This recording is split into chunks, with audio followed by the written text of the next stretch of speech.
Shalom. Hey, before I start, I want to give all praises, honor, and glory to Yahweh, Bahashim, Yahweh Shai, Bahashim, Ruach Kodash. I'd like to say double honors as well to my teachers, the apostles, and the elders of Great Millstone. You know, the men that taught me this truth. The true men of the Lord, Yahweh, Bahashim, Yahweh Shai. And also, I'd like to say shalom to the brothers out there of the hopeful elect that are preaching this word in truth and sincerity, the brothers of the hopeful elect. Alright, so I'm the brother Shaquat from the Great Millstone camp of Montreal, Canada. You know, and I'm back once again with an in-transit lesson. And this lesson, you know, that I'm going to be getting into, it's just going to be a brief lesson, you know. And not much precepts, you know, are going to be coming out, but I'm going to be quoting a lot of precepts, you know, due to the fact that I'm driving. Right, so this lesson is going to be touching on, you know, how the fact that the Lord, which is the true name, Yahweh, the Lord Yahweh, which is the true name of the Heavenly Father, whom the world ignorantly calls God, you know, how He understands and knows what's best for each and every individual, man.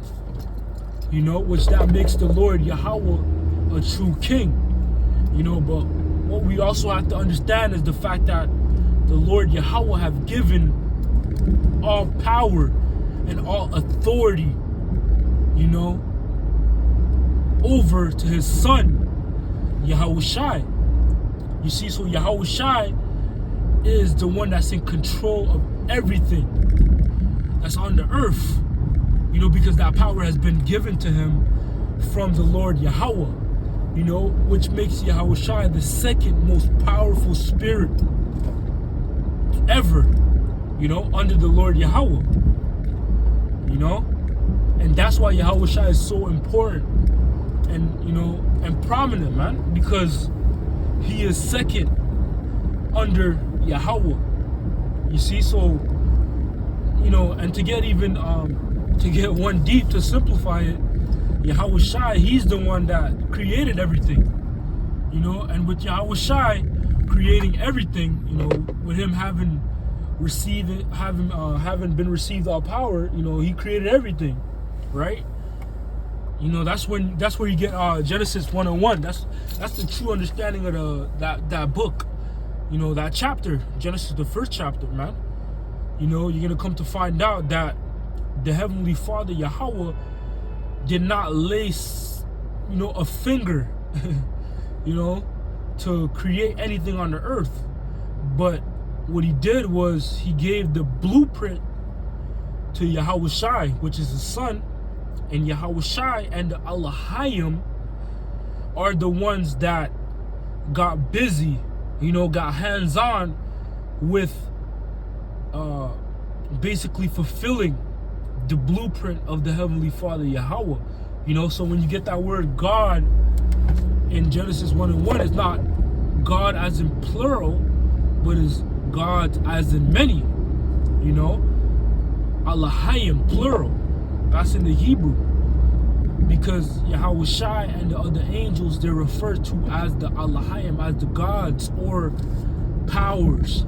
You know, so that's the understanding of Genesis 1:1. That Yahweh Shai and the gods or the angels were the ones that were creating everything at that time. You see? And the angels at that time were the elect, man. You know, the chosen ones that have been predestined to be, you know, chosen from the start. You know, that was Yahweh Shai and 144,000, man.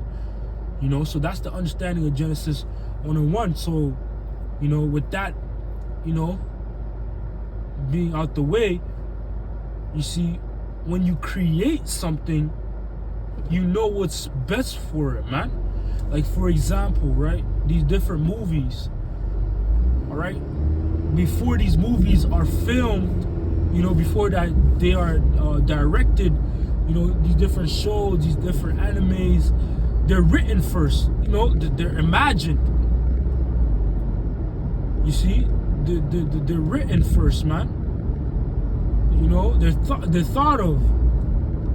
You see, and then they're brainstormed, right? They're brainstormed, but then that brainstorm is narrowed down, man. It's narrowed down to it being put into details, right?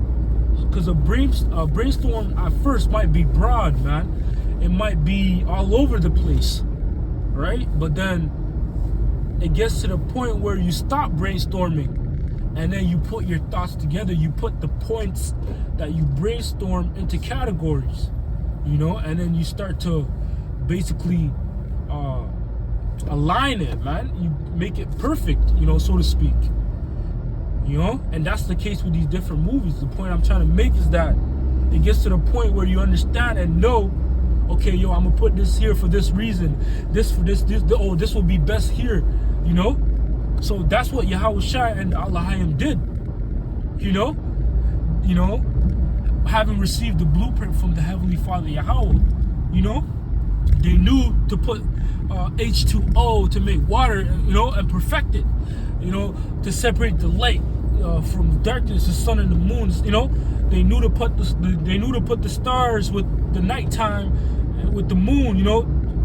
They understood that, man. They knew to put the clouds with the sun, and so on and so forth, you know. And then even dealing with these different spirits, these different nations, they understood. They knew, you know, they had that wisdom and that, you know, the understanding to be able to put everything to where it belonged, man. You know, you see. And the point that I want to make, which is gonna hit home, is that individually, the Lord understands how He created your spirit, man. You know, the Lord understands, you know, what's good for your spirit, right? The Lord understands, you know, what's right, what's the right fit, you know, for your spirit, man. You see, and you know, dealing with this walk of life is really you figuring out, you figuring that out, man. You know, you figuring out your strength and your weaknesses, you know, what's tailor made for you as an individual, man. Because each and every person, well, I'm gonna deal with the Israelites because that's the most important people. You know, each and every Israelite, you know, they've been tailor made a particular way, man. You know, shit. Hey, I'm gonna grab a precept, man, cause yo, hey, you know, this is in the book of Psalms, right? This is Psalms 139.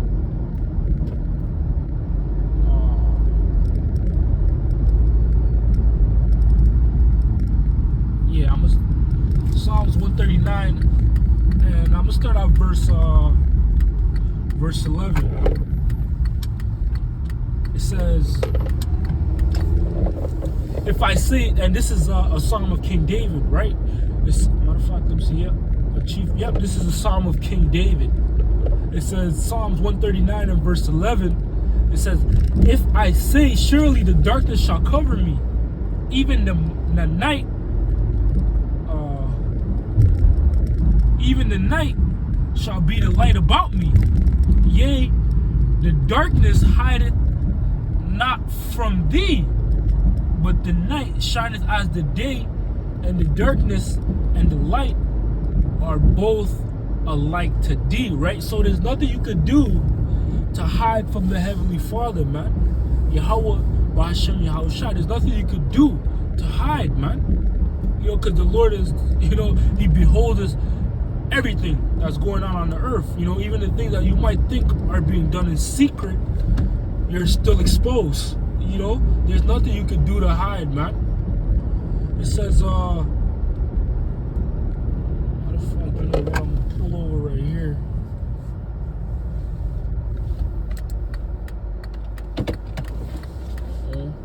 It says,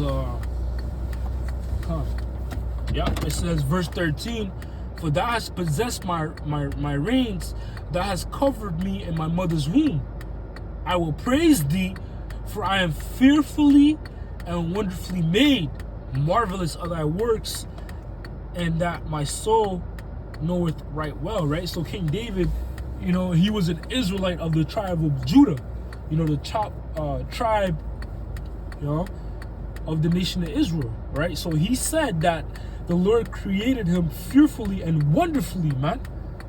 You know, so King David understood that the Lord created him a particular way, you know, a wonderful way, man. You know, because why?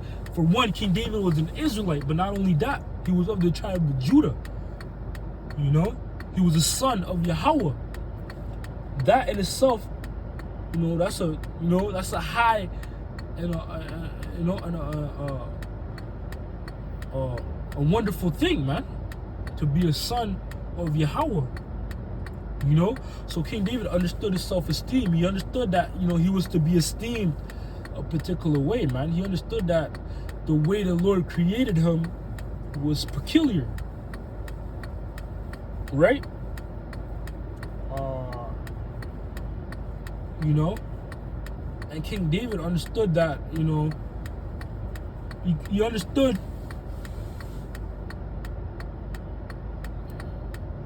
Damn, Salakia, I can't even stop here. Man, I gotta move. Hey, Salakia, bro. Yeah, King David, he understood how the Lord created him, man. You know?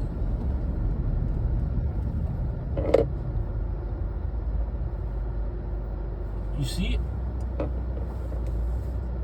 And Salakia, yeah. So the Psalms, you know, when you read the Psalms, they're heavy, man. You know, because King David, a lot of things he goes into is prayer. He pushes prayer, you know, asking the Lord to guide his steps. Why? Because he understands that the Lord is the one that's in control of these things, and the Lord knows what's best for him, because the Lord is the one that created him. You know, the Lord is the one that can guide his steps to take, you know, the right steps, man, to go in the right direction, to go in the direction which will best enhance his abilities, you know? You see? Because the Lord is not going to put you in a situation that, you know, your spirit can't handle, right? In the book of 1 Corinthians, the first chapter, the 10th verse, so like in 1 Corinthians 10 and verse 13, it goes into the fact that the Lord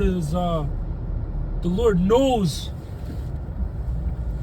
you know, your temptation. You know, the Lord knows. The Lord's not going to tempt you above anything that you're unable to handle, man. You know? So the Lord can put you in a situation, you know, but that situation is going to be a situation that's best fit for you. You see, it's not going to destroy you, but that situation is tailor-made for you, man. You see?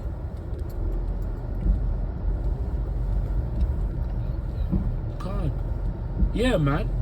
You know, hey, so Salakia Akim, you know, I'm gonna have to end it there. Lord willing, this lesson was edifying, man. Lord willing, it was edifying. I want to say, call Layim Lay Yahweh Bashim Yahushai Bashim Ruchak Kodash. And Lord willing, I got my point across.